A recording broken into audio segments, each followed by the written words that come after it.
Welcome to this edition of Traders Academy, where we're going to discuss the introduction of exchange-traded funds, or ETFs. My name is Michael Barrer, Associate Director of Capital Markets at WisdomTree Asset Management.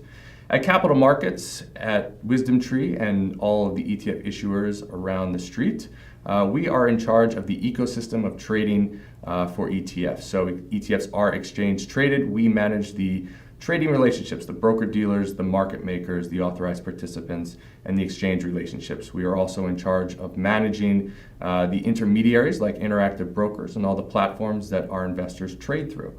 And on top of that, we marry all of that education together and work with our end clients and investors across all different client segments on educating them on ETF structure, trading, liquidity, and best execution practices.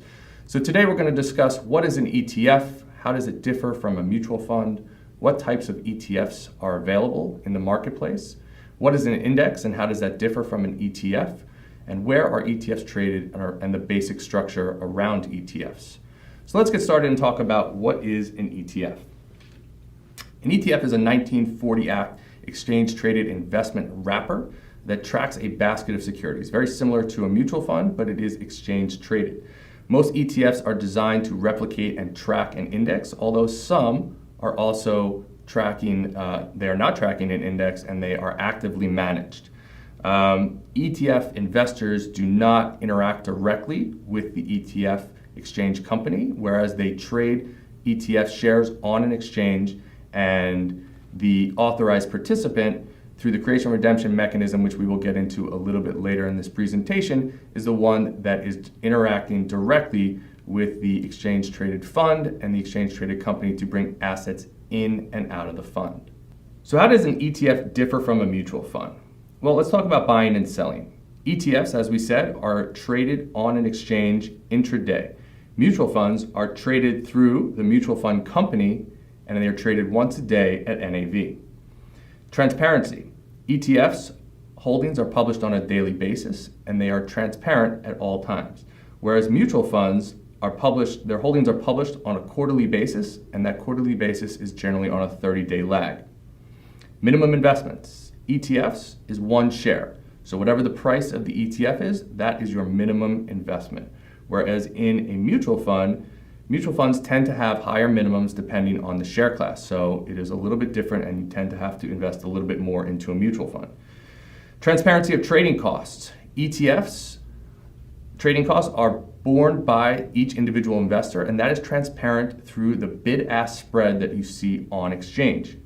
Costs of trading for a mutual fund are borne by all investors, as the trading costs are wrapped into the NAV every single day, and all investors in a mutual fund share in those trading costs. Tax efficiency.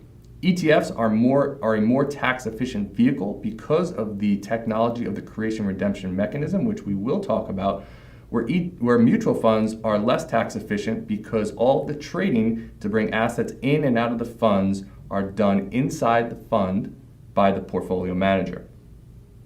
Expense ratios. ETFs generally tend to be less expensive vehicles, and mutual funds typically have higher expense ratios and vary depending on share class. Liquidity. ETFs have daily liquidity and they have intraday liquidity. So as long as the exchange is open, you can trade in and out of the fund, whereas in a mutual fund, you can get in and out of the fund one time a day at NAV. So what is an index? An index is a hypothetical portfolio of investment holdings which represent a segment of the financial markets. They are typically a benchmark index, such as the S&P 500, the ACWI MSCI World Index, the DAX index in Europe, also the Russell 2000 Small Cap Index in the US. You cannot invest directly into an index. You must use some other sort of vehicle that tracks that index. And that is initially how ETFs were designed, and most ETFs do track an index. So again, you cannot invest directly into an index. You must invest into a tracking vehicle such as an ETF. Now, the difference between the ETF and the index in a perfect world is called tracking error, and that tracking error difference between the return of the index and the ETF will be that fund's expense ratio.